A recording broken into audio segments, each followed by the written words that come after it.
نحمده ونستعينه ونستغفره ونعوذ بالله من شرور أنفسنا ومن سيئات أعمالنا من يهده الله فلا مضل له ومن يضلل فلا هادي له أشهد أن لا إله إلا الله وحده لا شريك له وأشهد أن محمدا عبده ورسوله يا أيها الذين آمنوا اتقوا الله حق تقاته ولا تموتن إلا وأنتم مسلمون يا أيها الناس اتقوا ربكم الذي خلقكم من نفس واحدة وخلق منها زوجها وبث منهما رجالا كثيرا ونساء واتقوا الله الذي تساءلون به والأرحام إن الله كان عليكم رقيبا يا أيها الذين آمنوا اتقوا الله وقولوا قولا سديدا يصلح لكم أعمالكم ويغفر لكم ذنوبكم ومن يطع الله ورسوله فقد فاز فوزا عظيما أما بعد فإن أحسن الحديث كتاب الله وخير الهدي هدي محمد صلى الله عليه وآله وسلم وشر الأمور محدثاتها وكل محدثة بدعة وكل بدعة ضلالة وكل ضلالة في النار.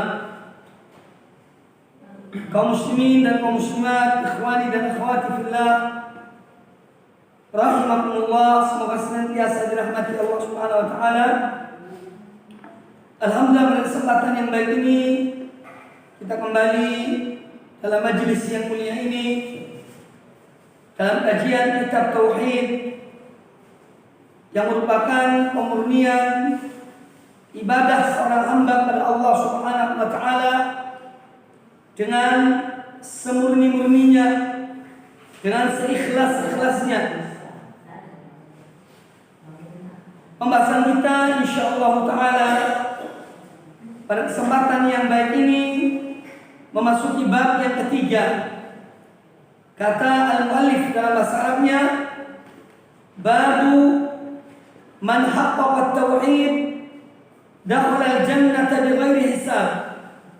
Bab tentang seorang yang mewujudkan, yang betul-betul mengejawantahkan tauhid dalam kehidupannya, niscaya dia akan masuk surga tanpa hisab, bighairi hisab. Nah, judul dan tema yang dibawa oleh al-muallif rahimahullah ta'ala memberikan gambaran kepada kita tentang sebab utama seorang masuk surga Allah Subhanahu wa ta'ala adalah dengan mewujudkan, mengamalkan, menerapkan, mengejawantahkan tauhid, yaitu peribadatan yang murni hanya untuk Allah Subhanahu wa taala. Dan yang dimaksud oleh beliau man haqqaqa tauhid, tentu di sini ada kaitan dengan istiqamah di atas tauhid sampai akhir kehidupannya. Baru kemudian dia dakhala jannah, akan masuk surga bighairi hisab. Jadi tidak sekedar mengamalkan tauhid, tidak sekedar mengimplementasikan tauhid dalam kehidupan sehari-hari, tetapi juga tentu sampai datang ajalnya, sampai dia mendapatkan husnul khatimah. Jadi bukan sekedar mengamalkan, tapi istiqamah di atas tauhid, ya, sehingga kemudian mati dalam keadaan husnul khatimah, sebagaimana disabdakan oleh Nabi sallallahu alaihi wasallam, man kana akhiru kalamihi la ilaha illallah dakhala al-jannah. Barang siapa yang akhir ucapannya ketika dia meninggalkan dunia ini, yang mengucapkan kalimat tauhid la ilaha illallah, tiada sembahan yang hak kecuali Allah, maka dia akan masuk surga. Jadi ada kaitan dengan istiqomah.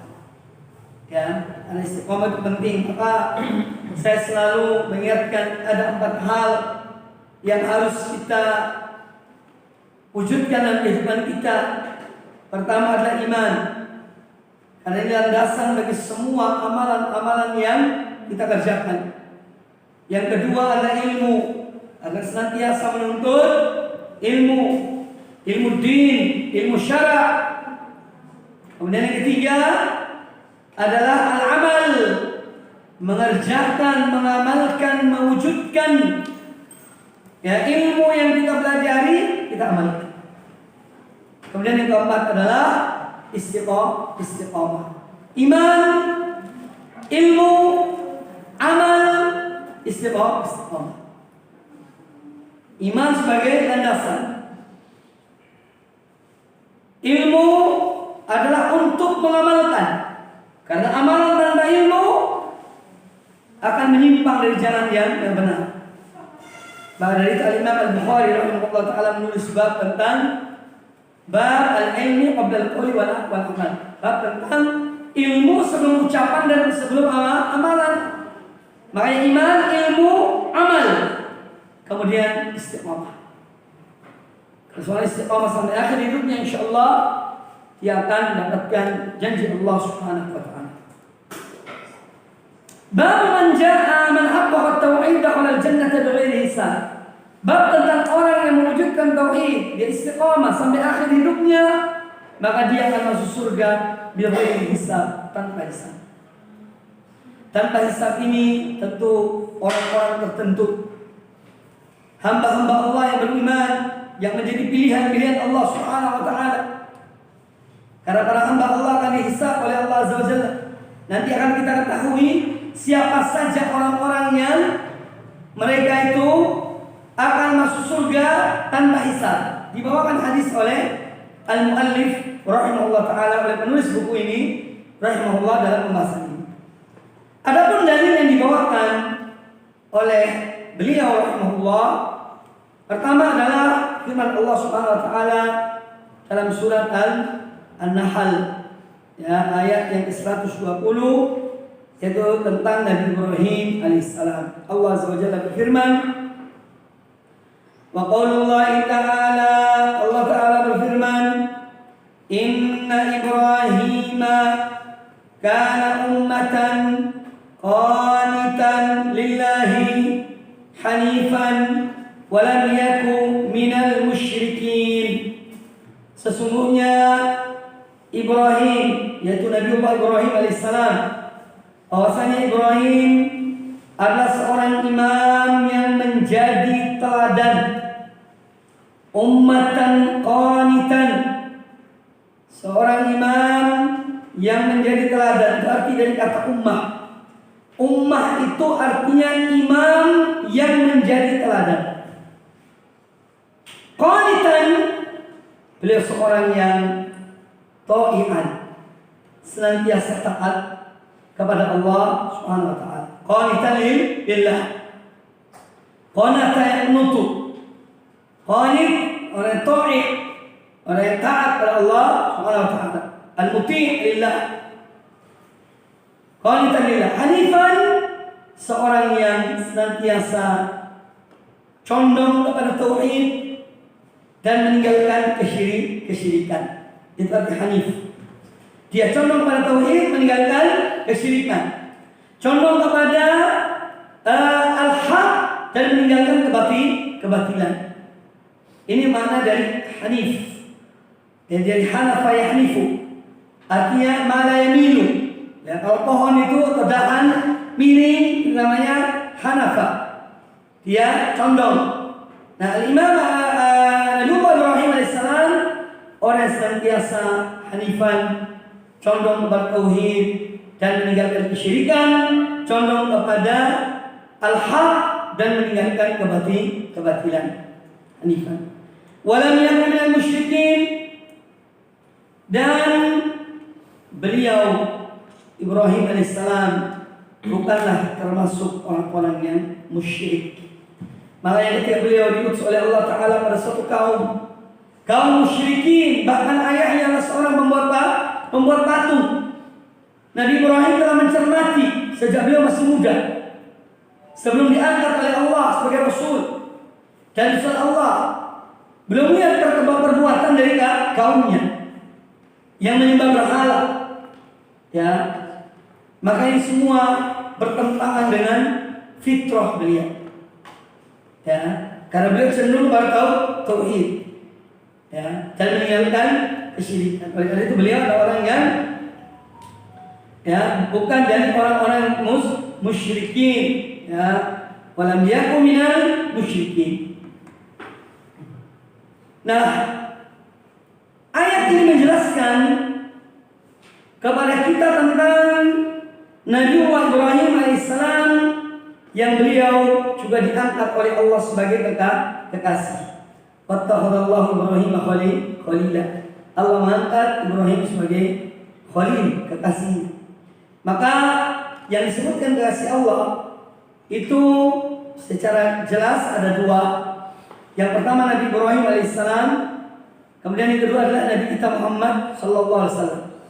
Kalau Nabi Ibrahim alaihissalam berdasarkan ayat Al-Qur'anul Karim, wattakhadallahu Ibrahim khalila, dan Allah menjadikan Ibrahim sebagai kekasihnya. Sedangkan yang kedua adalah Nabi kita Muhammad sallallahu alaihi wasallam, dan itu berdasarkan hadis Rasulullah SAW. Seandainya aku menjadikan seorang di antara hamba-hamba Allah itu kekasih, maka aku akan jadikan Abu Bakar sebagai kekasih. Tetapi Allah melarang, aku mengambil kekasih selain Allah. Ya. Jadi yang disebut kekasih Allah dari Al-Qur'anul Karim adalah Ibrahim alaihissalam, sedangkan dari hadis Nabi SAW adalah Nabi kita Muhammad sallallahu alaihi wasallam.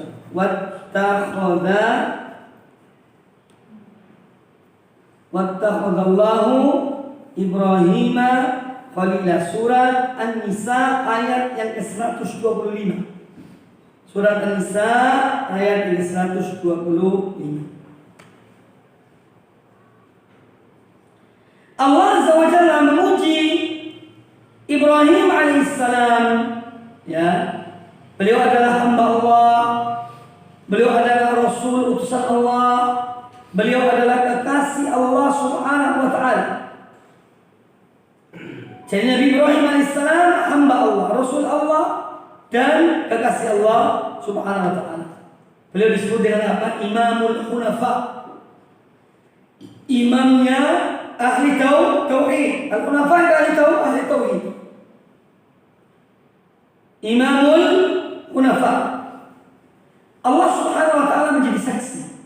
Dan ini menunjukkan keagungan atau kemuliaan Nabiullah Ibrahim alaihissalam. Allah menjadi saksi bahwa beliau tidak termasuk orang-orang musyrikin. Wa ma kana minal musyrikin. Ini persaksian dari Allah Ta'ala. Suatu persaksian yang luar biasa, yang tertinggi. Allah mengatakan walam yakum minal musyrikin, dan dia tidak termasuk orang-orang yang musyrik. Ya, ini kedudukan yang tinggi yang Allah berikan kepada Nabi Rasulnya, kekasihnya Ibrahim alaihissalam. Kemudian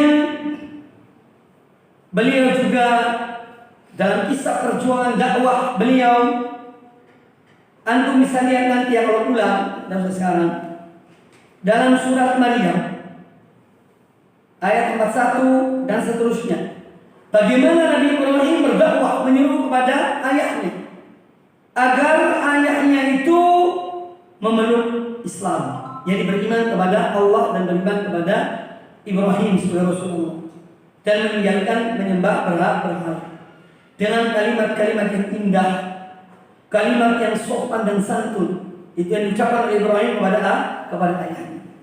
Ya, dia mengatakan, ya abati, lima ta'budu ma la yasma'u wa la yubsiru wa la yughni anka syai'a. Wahai ayahku, kalimat yang indah ya. Wahai ayahku,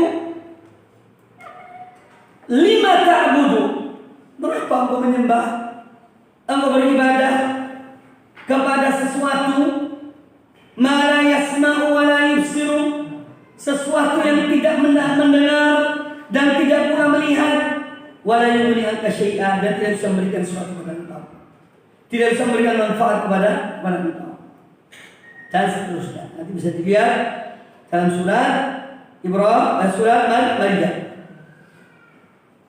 Dan Allah menyebutkan pula tentang Ibrahim alaihissalam, beliau adalah orang yang hatinya selamat, bersih, betul-betul murni tauhid yang ada dalam hati Nabi Ibrahim. Makanya Allah menyebutkan beliau sebagai orang yang datang kepada Allah dengan qalbun salim. Itu disebutkan dalam surat As-Saffat ayat 83-84. Ya, surat As-Saffat ayat 83-84, Allah menyebutkan tentang Ibrahim alaihissalam. Wa inna min syi'atihi la Ibrahim. Sesungguhnya yang termasuk golongannya Nabi Nuh alaihissalam adalah Ibrahim. Artinya dari ahli tauhid. Idza ja'a rabbahu biqalbin salim. Tatkala dia Ibrahim datang menghadap Tuhannya dengan membawa hati yang selamat, selamat dari syirik, selamat dari kejahilan, selamat dari bid'ah, selamat dari penyakit hati. Banyak orang akan selamat kalau mereka yang memiliki hati yang bersih. Ya, jadi ini penggambaran bagi kita tentang pentingnya untuk menjaga hati kita. Wallahi, apabila kita mencermati, ini salah satu di antara ilmu yang dibukakan Allah Subhanahu wa taala kepada saya, yaitu perkataan Abdullah bin Mas'ud radhiyallahu anhu. Kata beliau, "Inna Allaha nadhara fi qulubil ibad, fawajada anna qalba Muhammadin khairu qulubil ibad, fabta'athahu li risalatihi." Sesungguhnya Allah mencermati hati seluruh hambanya, maka Allah jumpai, Allah dapati bahwa hati Muhammad adalah hati yang terbaik. Makanya Allah mengambil beliau sebagai Rasul. Kemudian apa kata Abdullah bin Mas'ud? Thumma nadhara fi qulubil ibadi ba'da qalbi Muhammadin sallallahu alaihi wasallam. Kemudian Allah mencermati hati para hambanya setelah hati Muhammad. Fawajada anna quluba ashabihi khairu qulubil ibad. Maka Allah jumpai, Allah dapati bahwasanya hati para sahabat beliau, para sahabat Nabi SAW adalah sebaik-baik hati setelah hati Muhammad sallallahu alaihi wasallam. Fattakhadahu liuzaraihi, atau kama qala Ibnu Mas'ud. Kemudian Allah jadikan mereka sebagai pembantu Nabi. Apabila kita cermati ucapan Abdullah bin Mas'ud ini, menunjukkan betapa pentingnya kebersihan hati. Makanya yang bisa membawa dakwah sunnah ini, manhaj salaf ini, adalah orang-orang yang hatinya bersih, yang betul-betul mukhlis karena Allah Subhanahu wa taala. Ya. Bukan orang-orang yang hatinya kotor, penuh iri dan dengki, hasad dan kebencian, tidak. Ya. Tapi orang-orang yang betul-betul hatinya bersih, yang menginginkan kebaikan untuk para hamba Allah Subhanahu wa taala. Ini yang mampu membawa atau melanjutkan risalah dan dakwah serta manhaj para salaf radhiyallahu anhum ajma'in. Maka keutamaan-keutamaan yang diberitakan oleh Allah Ta'ala kepada kita tentang Ibrahim alaihissalam, di antaranya adalah beliau datang menghadap Allah dan hati yang selamat. Kemudian walam yakun minal musyrikin, dan Ibrahim bukanlah termasuk orang-orang yang Kata beliau adalah seorang yang benar-benar bertauhid kepada Allah Subhanahu wa taala. Orang benar-benar bertauhid kepada Allah Subhanahu wa taala. Kemudian Allah Ta'ala berfirman sebagai dalil yang dibawakan oleh al-muallif hafizahullah ta'ala rahimahullah ta'ala. Allah berfirman, walladzina hum bi rabbihim la yusyrikun, dan orang-orang yang mereka itu tidak berbuat syirik sedikit pun kepada Rabb mereka. Ini disebutkan dalam surat Al-Mu'minun ayat yang ke-59. Surat Al-Mu'minun ayat yang ke-59. Ay la ya'buduna ma'ahu ghairahu. Artinya bahwa mereka adalah orang-orang yang tidak menyekutukan Allah dengan suatu apapun. Mereka bukanlah orang-orang yang menyembah Allah, bersamaan dengan itu mereka menyembah kepada selain Allah tidak. Tetapi yuwahhidun Allah. Mereka adalah orang-orang yang betul-betul bertauhid kepada Allah Ta'ala. Wa ya'lamuna annahu la ilaha illallah, dan mereka betul-betul yakin ya bahwasanya tiada sembahan yang hak kecuali Allah, Al-Ahadus Samad, Zat yang Maha Esa, tempat bergantungnya segala sesuatu, alladzi la yattakhidh wala sahibatan wala walada, yang mana Allah tidak pernah mengambil istri dan tidak pula pernah menjadikan seorang anak. Wa annahu la nadhira lahu, dan bahwasanya beliau adalah orang, bahwasanya Allah Ta'ala adalah zat yang tidak ada tandingannya sama sekali. Ya, jadi walladzina hum bi rabbihim la yusyrikun, ini adalah orang-orang yang betul-betul meninggalkan kesyirikan. Ini yang mereka nanti akan masuk surga tanpa hisab.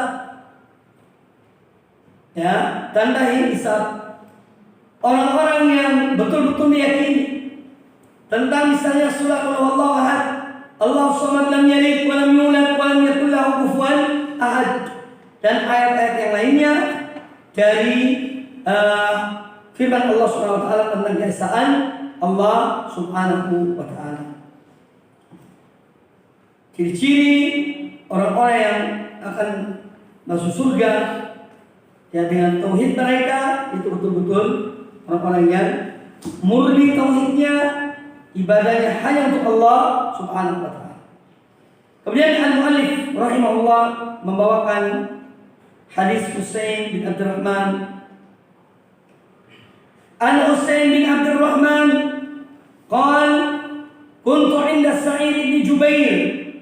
Dari Husain bin Abdurrahman, kata beliau, pernah aku berada bersama Sa'id bin Jubair.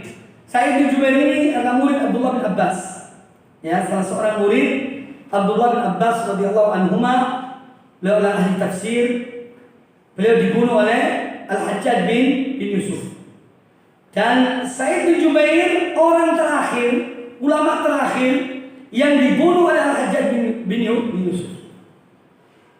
2 minggu atau seminggu kemudian atau 2 minggu kemudian Hajjaj bin Yusuf meninggal. Bahkan ketika Sa'id bin Jubair akan dibunuh oleh Hajjaj, beliau berdoa, ya Allah, jadikanlah aku orang terakhir yang dibunuh oleh Hajjaj bin Yusuf. Dan betul, doanya dikabulkan oleh Allah Subhanahu wa taala. Hajjaj bin Yusuf setelah wafatnya atau setelah membunuh Sa'id bin Jubair, dia mengalami atau menderita sakit yang membawa kepada kematian. Itu Hajjaj bin Yusuf. Kata Husain bin Abdurrahman, kuntu inda Sa'id bin Jubair, pernah aku sedang berada di sisi atau di majelis Sa'id bin Jubair. Faqal, maka Sa'id bin Jubair berkata, ayyukum ra'al kawkab alladhi inqabbal barihata. Siapa di antara kalian yang melihat ya bintang yang jatuh semalam? Ya. Siapa di antara kalian yang melihat bintang yang jatuh semalam? Bintang yang jatuh itu ibarat kita juga pernah melihat ya, teleponnya ada kayak lemparan ya cahaya pada malam tertentu atau pada suatu malam. Ya. Nah, siapa yang antara kalian yang melihat itu? Fakultu ana, maka kata Husain bin Abdurrahman, aku melihat. Aku yang melihat. Summa qultu, ama inni lam akun fi sholati. Kata Husain bin Abdurrahman, ketahuilah bahwasanya aku ketika lihat bintang yang jatuh itu, lam akun fi sholati, aku bukan dalam keadaan sholat, ya. Walakinni ludiktu, akan tetapi aku terbangun ini karena aku disengat oleh binatang berbisa. Kalimat ini sekedar untuk diketahui, ini menunjukkan bagaimana salaf itu takutnya mereka kepada riya. Ya. Usain bin Abdurrahman takut, khawatir kalau dikira bahwa beliau terbangun di malam hari itu dan melihat bintang yang jatuh, itu bangun untuk sholat. Ya. Maka beliau jelaskan, aku melihat itu bukan karena aku bangun sholat, karena khawatir dikira oleh yang mendengar bahwa beliau sedang sholat malam, sholat tahajud. Maka beliau jelaskan, ini untuk menghindari riya. Ya, dan ini menunjukkan bagaimana takutnya para salaf tentang riya, dari riya itu.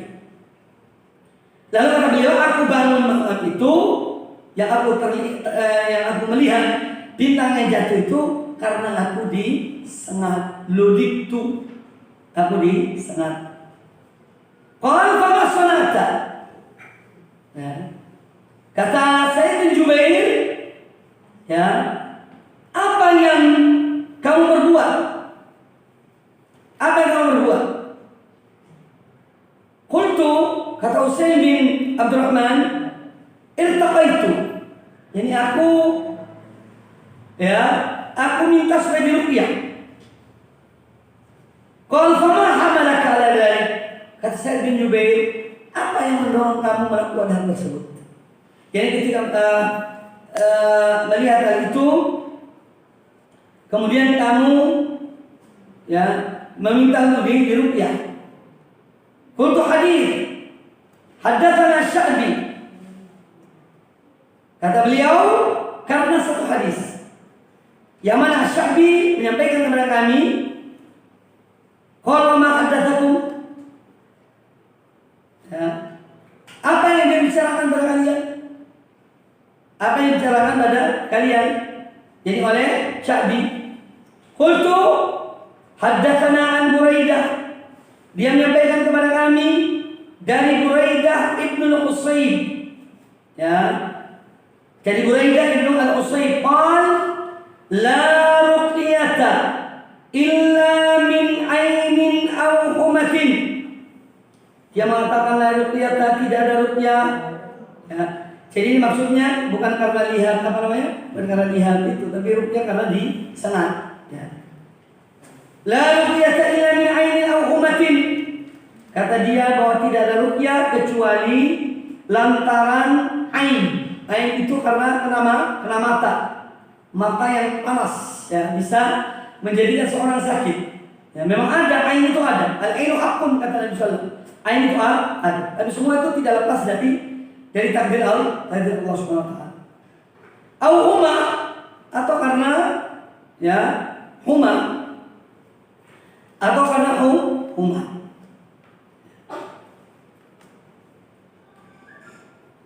Jadi ain di sini karena terkena mata, atau karena huma, atau karena sengatan binatang berbisa.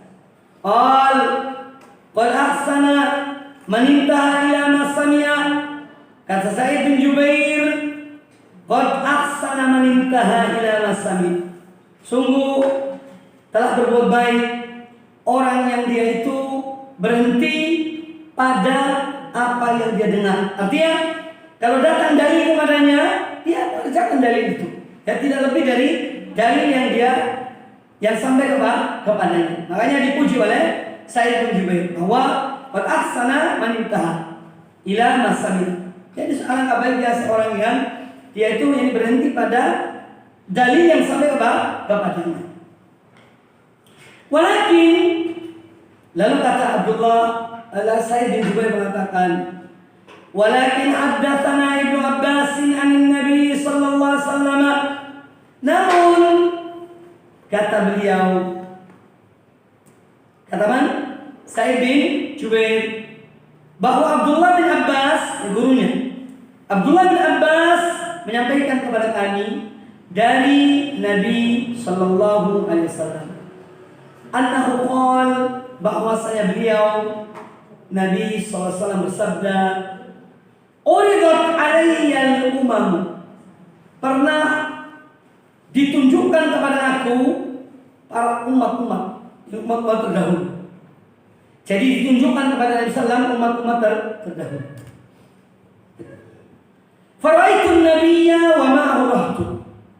Aku melihat ada seorang nabi yang bersama nabi itu jadi sekelompok orang. Ya, 3 sampai atau ini sedikit, sekelompok orang sedikit. Ya, antara 3 sampai 10 atau 9 itu rahmat. Wan nabiyya wa ma'ahu rajul wa rajulan, dan aku juga melihat ada nabi yang bersama dia itu hanya 2 orang atau 3 orang. Wan nabiyya wa laysa ma'ahu ahadun, dan aku melihat juga dari umat-umat terdahulu itu ada seorang nabi yang tidak punya pengikut sama sekali. Jadi Nabi SAW ditunjukkan pada beliau umat-umat terdahulu. Ada nabi yang pengikutnya sekitar 3 atau 4 sampai 9 orang. Ada nabi yang pengikutnya hanya 2 atau 3 orang. Ada nabi yang pengikutnya tidak ada sama sekali. Tidak ada sama sekali. Nah, idrufi al-sawadun azim. Setelah lihat itu semua, tahu-tahunya kemudian ditunjukkan pada aku, ya, satu umat yang banyak jumlahnya, sawadun azim, ditunjukkan kepada Nabi SAW. Fadhanantu annahu ummati, maka aku mengira bahwa mereka ini adalah umat yang banyak itu. Faqila li, maka dikatakan pada aku, dikatakan pada aku, hada Musa wa qaumuh, yang banyak ini, umat yang banyak ini, ya, ini adalah Musa dan kaum Nabi Musa dan kaum. Fanadhartu fa idza sawadun azim, kemudian aku melihat lagi, tahu-tahunya ditunjukkan lagi pada aku umat yang juga banyak, ya. Faqila li, lalu dikatakan pada aku, hadhihi ummatuka, ini adalah umatku wahai Muhammad. Ini adalah umatku. Wa ma'ahum sab'una alfan yadkhuluna al-jannata bighairi hisabin wala adabin. Dan bersama mereka, yang umat Muhammad ini, di antara mereka itu ada 70.000 orang, 70.000 orang dari umat Nabi sallallahu, yadkhuluna al-jannata bighairi hisabin wala adab. Mereka akan masuk surga tanpa hisab dan tanpa adab. Tanpa dihisab dan tanpa diadab. Tsumma nahadha fadakhala manzilahu. Kemudian Nabi sallallahu setelah menyampaikan hal itu, beliau bangkit dari duduknya dan beliau masuk ke kamar beliau, ke bilik beliau, ke rumahnya. Fa khadun nasu bi ulai. Maka para sahabat yang ada ketika itu saling berbincang-bincang, siapa kira-kira umat ini? Dari 70.000 ini, 70.000 yang masuk ke dalam surga tanpa hisab dan tanpa adab ini, siapa kira-kira? Masing-masing berbicara. Dan pendapat mereka ini di antara para sahabat. Faqala ba'dhum, ada sebagian sahabat mengatakan, "Fala'allahumul ladzina sahibu Rasulullah sallallahu alaihi wasallam." Sebagian sahabat mengatakan, ya bisa jadi 70.000 itu yang masuk surga tanpa hisab dan adab, mereka adalah orang-orang yang bersahabat dengan Nabi SAW, yang hidup di zaman Rasulullah yang bersahabat dengan beliau. Wa qala ba'dhum, sebagian yang lain mengatakan, fala'allahum alladzina wulidu bil Islam. Bisa jadi mereka adalah orang-orang yang lahir dalam Islam. Falam yusyriku billahi syai'an, dan mereka tidak menyekutukan Allah dengan suatu apapun. Bisa jadi itu mereka yang 70.000 itu. Wa dzakaru asya, dan mereka menyebutkan ini macam-macam gambaran atau pendapat siapa yang 70.000 itu. Setelah itu, fakharaja alaihim Rasulullah sallallahu alaihi wasallam, maka Rasulullah kemudian keluar. Yang tadi belum masuk di rumahnya. Kemudian mereka berbincang-bincang para sahabat, siapa kira-kira yang 70.000 itu yang masuk surga tanpa hisab dan adab. Kemudian Rasulullah keluar kembali ya kepada mereka, fa akhbaru, ya, fa akhbaru, maka para sahabat itu menyampaikan kepada Nabi SAW, jadi menurut pandangan mereka kira-kira ini mungkin begini yang 70.000 itu.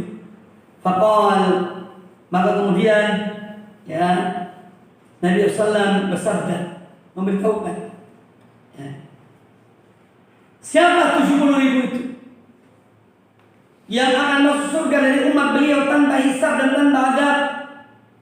Humul ladina la yastarqun. Mereka adalah orang-orang yang tidak meminta untuk diruqyah. Yang kedua, wala yaktawun. Ya, mereka adalah orang-orang yang tidak melakukan pengobatan dengan cara kei. Kei itu besi panas, ya, besi kecil dipanasin, ya, di api sampai merah, itu ditempelkan pada bagian yang sakit. Jadi itu yang tahu. Jadi apa besi, ya besi kecil, ada tangkainya, dipanasin, kemudian ditempelkan pada bagian yang sakit. Ya tempelnya sedikit, bukan lama, tok, tapi sakit naudzubillah. Wala yaktawun, dan mereka adalah orang-orang yang tidak melakukan pengobatan dengan cara kei. Yang ketiga, wala yatatayyarun, dan mereka adalah orang-orang yang tidak tatoyur. Tatoyur itu menganggap sial terhadap sesuatu, ya, atau menganggap untung kalau melihat sesuatu yang lawannya. Dulu ini dilakukan oleh orang jahiliyah. Jadi kalau mereka mau keluar dari rumah mereka, kalau mau pergi ada usaha, perjalanan, itu mereka lihat burung. Kalau burung itu ke arah kanan, mereka lanjutkan perjalanannya. Mereka anggap itu beruntung. Dan kalau burung terbang ke arah kiri, mereka urung, tak jadi berangkat karena dianggap sial. Ini tatoyur. Dan bentuknya ada di zaman kita ini, ada tatoyur itu. Oleh sebagian orang-orang awam, apalagi yang percaya kepada hal-hal yang berupa klinik, ya, khurafat, itu masih ada. Naudzubillah. Ya. Jadi mereka adalah orang-orang yang tidak wala yatatayyarun. Orang-orang yang tidak merasa sesuatu mendatangkan kesialan karena suatu hal yang mereka lihat atau suatu hal yang mereka dengar. Ini juga sama. Kalau mendengar burung ini berkicau, oh ini artinya beruntung. Atau burung yang lainnya, oh ini artinya sial. Tak jadikan perjalanannya atau niatnya. Ini sama, tatoyur. Baik dengan mata melihat atau dengan pendengar. Kemudian yang keempat, wa ala rabbihim yatawakkalun, dan mereka adalah orang-orang yang senantiasa bertawakal kepada Rabb mereka. Setelah Nabi SAW menyampaikan 4 hal ini yang merupakan ciri orang-orang atau di antara umat ini yang akan masuk surga tanpa hisab dan adab, maka faqama Ukasha bin Mihsan. Salah seorang sahabat namanya Ukasha bin Mihsan langsung berdiri, ya. Qama. Faqal, dan beliau berkata, "Ud'u Allah an yaj'alani minhum." Wahai Rasulullah, jadikanlah doalah, mohonlah pada Allah supaya aku dijadikan salah satu dari mereka itu, dari 70 ribu dari umat ini yang masuk surga tanpa azab dan tanpa hisab dan adab. Faqala anta minhum. Kata Nabi SAW, engkau termasuk mereka. Nah, ini menunjukkan kemuliaan Ukasha bin Mihsan radhiyallahu anhu. Kemudian thumma qama rajulun akhar. Ini ada satu orang lagi. Berdiri lagi dia. Faqala, dia mengatakan, "Ud'ullah an yaj'alani minhum." Yani ya Rasulullah, mohonlah pada Allah supaya Allah jadikan aku salah satu di antara mereka. Faqala, maka Nabi SAW mengatakan, "Sabaqaka biha Ukasha." Ukasha sudah mendahului kamu. Ini hadis yang dibawakan oleh al-muallif rahimahullah ta'ala. Hadis ini dari Imam Muslim rahimahullah ta'ala. Baik. Nah, di dalam hadis ini, ya, di dalam hadis ini kita melihat tentang keutamaan Abdullah bin Abbas radhiyallahu anhu, yang mana disebutkan di dalam hadis ini, yang menceritakan tentang hadis ini dari Abdullah bin Abbas. Dia adalah seorang alim yang didoakan oleh Nabi sallallahu alaihi wasallam, "Allahumma faqihhu fid din wa 'allimhu at-ta'wil." Ini doa Nabi SAW untuk Abdullah bin Abbas. Allahumma faqihhu fid din. Ya Allah, berikanlah pemahaman akan agama ini kepadanya, itu pada Abdullah bin Abbas. Wa 'allimhu at-ta'wil, dan ajarkanlah kepadanya at-ta'wil atau tafsir. At-ta'wil ini tafsir. Maka Abdullah bin Abbas adalah imam ahli tafsir. Abdullah bin Abbas radhiyallahu anhu. Jadi apa yang didoakan oleh Nabi SAW terkabul terhadap Abdullah bin Abbas radhiyallahu anhu. Dia seorang yang paham dalam agama dan seorang ahli tafsir, bahkan imam ahli tafsir, Abdullah ibnu Abbas radhiyallahu anhu. Jadi ini anak paman Rasulullah, anak paman dari Nabi alaihissalam. Kemudian hadis ini menjelaskan kepada kita tentang apa yang dianugerahkan Allah Ta'ala kepada Nabi alaihissalam, bahwa Allah memperlihatkan kepada beliau tentang umat-umat terdahulu. Dan di antara umat-umat itu antara nabi-nabi yang diutus oleh Allah Ta'ala dahulu, ada yang punya umat hanya 10 ke bawah, ya, 4 sampai 10 orang. Rohat namanya, atau ar-ruhaid. Boleh rohat, dalam satu riwayat ar-ruhaid. Ar-ruhaid jadi sekelompok orang dari angka 4 sampai 10. Itu ar-rohat. Kemudian ada di antara para nabi yang pengikutnya hanya 2-3 orang. Ada di antara nabi yang tidak punya pengikut. Maka kita mengambil kesimpulan, dalam kita berdakwah kepada Allah Subhanahu wa Ta'ala itu, jangan mengharapkan atau membanggakan angka.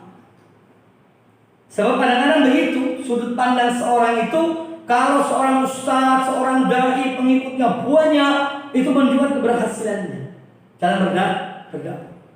Tapi kalau tidak ada yang ikut pengajiannya, hanya sedikit, tidak berhasil dalam dakwahnya. Subhanallah. Ini penilaian yang sangat keliru dan salah. Karena bisa jadi kalau kita beranggapan demikian, berarti ada nabi yang gagal dalam dakwahnya. Bukti ada pengikut. Inti dakwah itu dan tugas seorang dai Ya, yang melanjutkan tugas para nabi adalah menyampaikan. Ya, itu tugasnya. Wa ma 'ala rasuli illal balagh. Tidak ada kewajiban bagi para rasul, bagi seorang rasul kecuali apa? Menyampaikan. Adapun mereka mengikuti atau tidak mengikuti, itu bukan urusannya rasul itu.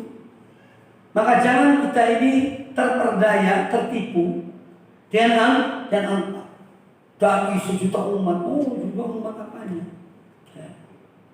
Terus kalau 1 juta umat mau apa? Berhasil kan? Ya, jadi ketika berdakwah dan ini menunjukkan bahwa seorang dai harus ikhlas kepada Allah. Banyak pengikutnya atau tidak ada pengikutnya, sedikit pengikutnya, intinya tetap konsisten dalam dakwah. Tidak boleh putus asa. Kembalikan semua kepada Allah Subhanahu wa taala. Hidayah di tangan Allah Subhanahu wa taala. Jadi di antara para nabi ada yang tidak mempunyai. Dan Allah mengutus mereka untuk mengajak kepada tauhid. Dalam ayat-ayat Al-Quran banyak menjelaskan bahwa Allah mengutus para nabi dan para rasul untuk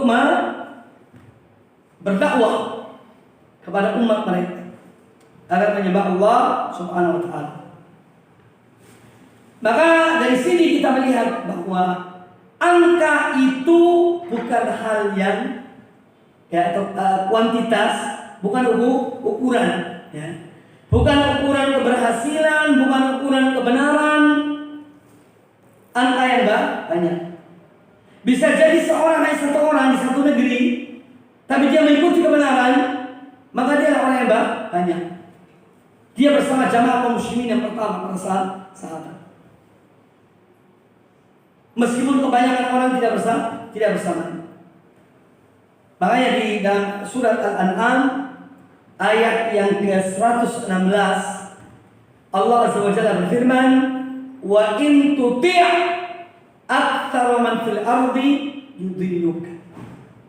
Dan kalau kamu mengikuti kebanyakan manusia di bumi ini, niscaya mereka akan menyesatkan kamu. Yudilluka an sabilillah, dari jalan Allah. Jadi penekanan yang harus kita pahami, ya, bahwa angka bukan segala-galanya. Ya. Di dalam menyampaikan dakwah.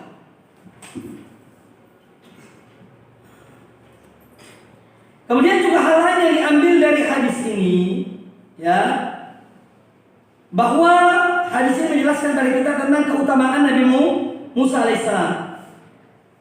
Karena beliau punya umat yang banyak dan beliau adalah seorang rasul yang juga merupakan salah satu dari ulul azmi, ya, satu dari ulul azmi.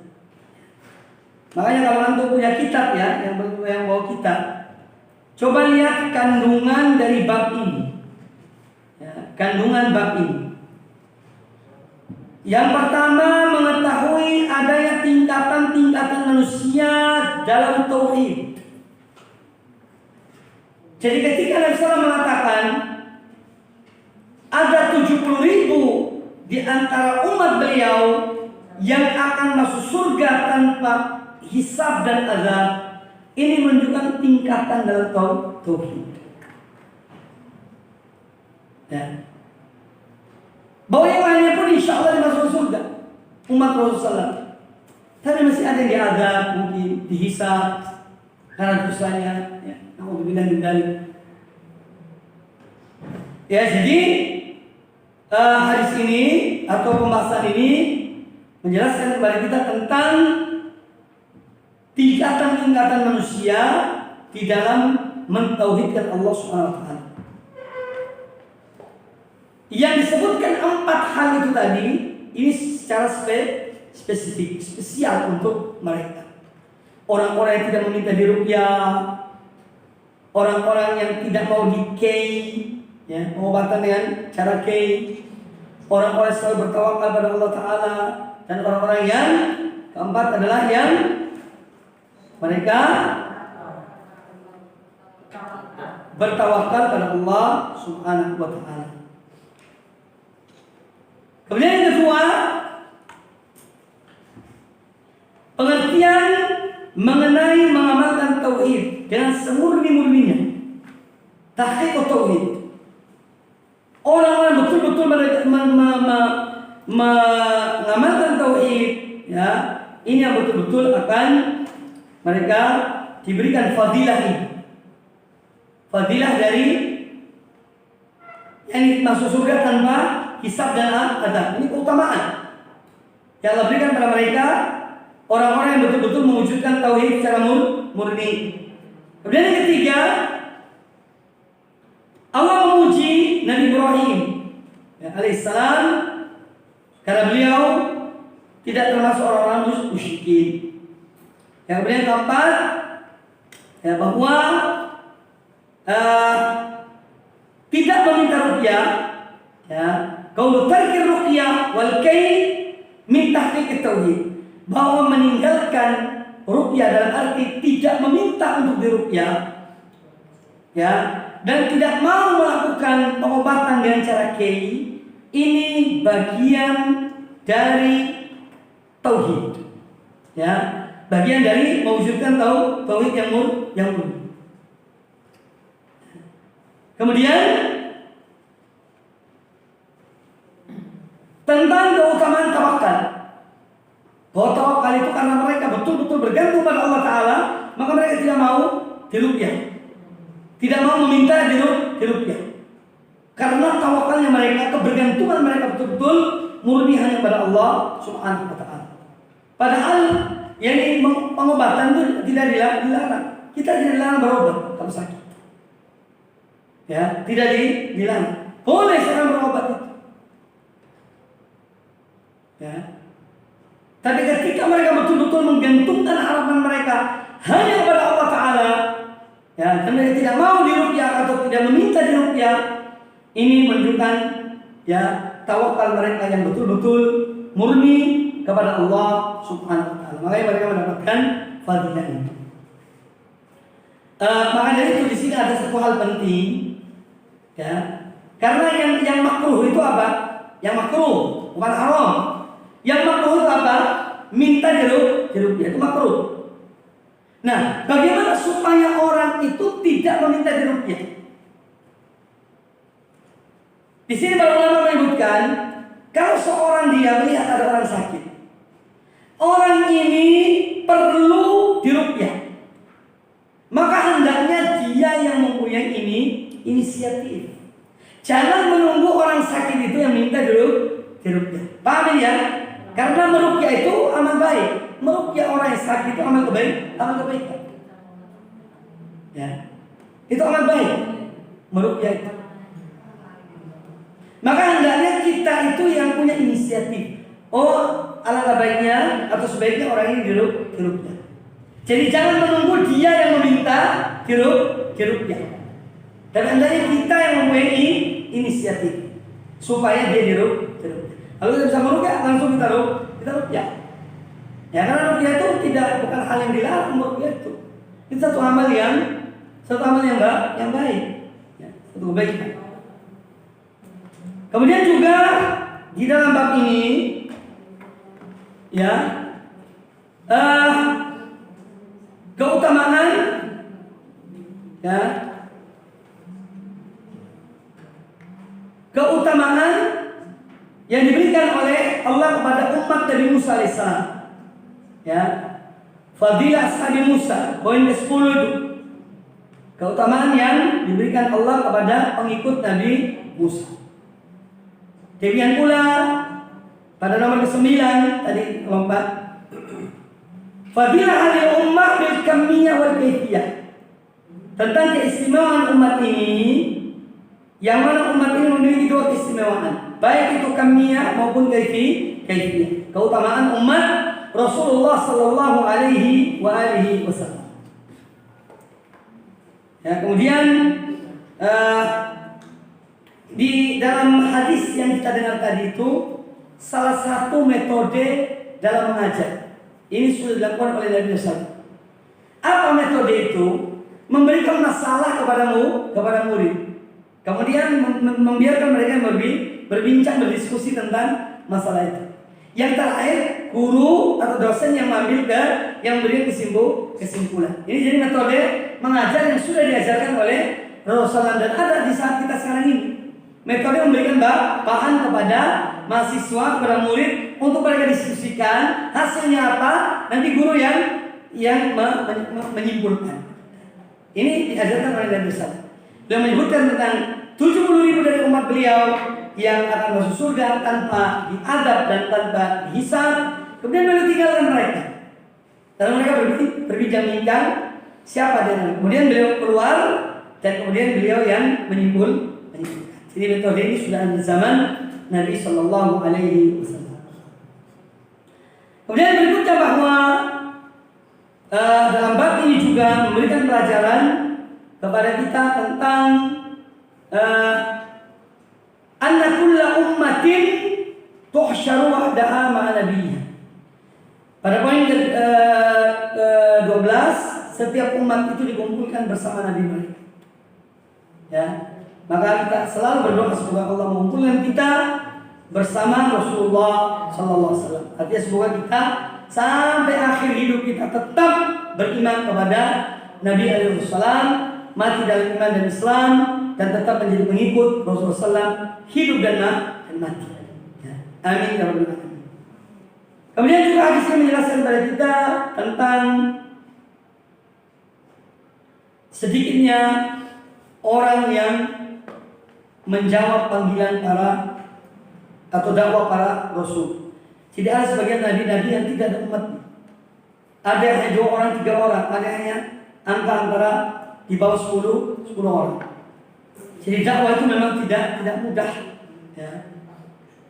Dia memerlukan keikhlasan, memerlukan kesungguhan, memerlukan pengorbanan, ya, dan kesinambungan. Itu dakwah, bukan dakwah ya sebentar tinggal, tidak. Dia memerlukan kesinambungan. Bahkan Nabi Nuh alaihissalam sampai berdakwah sampai 950 tahun, siang dan malam beliau berdakwah. Jadi dakwah itu memerlukan kesungguhan, keikhlasan, pengorbanan, ya. Kemudian berikutnya bahwa hadis ini menjelaskan kepada kita tentang apa yang sudah saya sebutkan tadi pada poin yang ke-15, yaitu buah dari ilmu. Jadi kita tidak boleh terperdaya dengan jumlah. Hendaknya kita perhatikan kualitas, bukan jumlah. Ya. Kemudian hadis ini menjelaskan kepada kita tentang rukhsah, keringanan di dalam ruqyah. Disebutkan dalam hadis ini ada berapa? 2. Karena kena ain atau karena sengatan binatang berbisa. Kemudian hadis ini menjelaskan kepada kita tentang dalamnya ilmu para salaf. Ya. Dalamnya ilmu para salaf. Makanya Sa'id bin Jubair memuji orang yang dia itu melaksanakan ilmu yang sampai padanya. Ya, ilmu yang sampai padanya. Kemudian para salaf juga adalah orang-orang yang tidak mau dipuji terhadap sesuatu yang dia tidak mengerjakannya. Makanya kata Usain, ya, yang bersama Sa'id bin Jubair, kata dia, aku tadi malam melihat bintang yang jatuh itu bukan karena aku sholat, ya, tapi karena aku di sana. Ini adalah takut riak, ya, takut riak. Bu'dus salaf min anil madah. Salaf tidak mau dipuji oleh manusia, ya. Bima laysa fihi, yang tidak ada padanya. Nanti dikira bahwa dia sedang sholat, padahal tidak. Kemudian berikutnya bahwa ketika Nabi SAW mengatakan kepada Uqasyah bin Mihsan, anta minhum, ini adalah salah satu di antara ilmu-ilmu yang Allah berikan kepada beliau, ya, dari kenabian beliau. Dan beliau mengatakan yang gaib, bahwa Uqasyah termasuk salah satu dari 70.000 umat beliau yang masuk surga tanpa hisab dan adab. Siapa beritahukan? Ya Allah, Allah Ta'ala beritahu. Beliau tidak mengetahui yang gaib. Jadi Nabi SAW tidak mengetahui yang gaib kecuali apa yang Allah beritahukan kepada beliau. Kemudian di sini menjelaskan oleh kita, kisah yang menjelaskan oleh kita keutamaan Ukasha. Keutamaan Ukasha bin Mihsan radhiyallahu anhu, yang mana beliau salah seorang di antara umat ini yang akan masuk surga tanpa hisab dan adab. Kemudian di sini juga menjelaskan kepada kita tentang Nabi SAW itu melakukan sindiran. Ketika orang kedua mengatakan, ya Rasulullah, doakan pula kepada Allah supaya aku termasuk orang yang disebutkan dalam hadis ini, 70.000 orang yang masuk surga tanpa hisab dan adab. Nabi SAW itu tidak mengatakan kamu tidak termasuk, tapi beliau mengatakan engkau telah didahului oleh Ukasha. Ini kalimat yang tidak menyakitkan orang lain. Dan ini menunjukkan akhlak mulia beliau sallallahu alaihi wasallam. Baik, saya kira cukup sampai di sini. Insyaallah pertemuan akan datang kita lanjutkan bab yang keempat. Mungkin ada pertanyaan? Tafadhol, yang ingin bertanya. Silakan.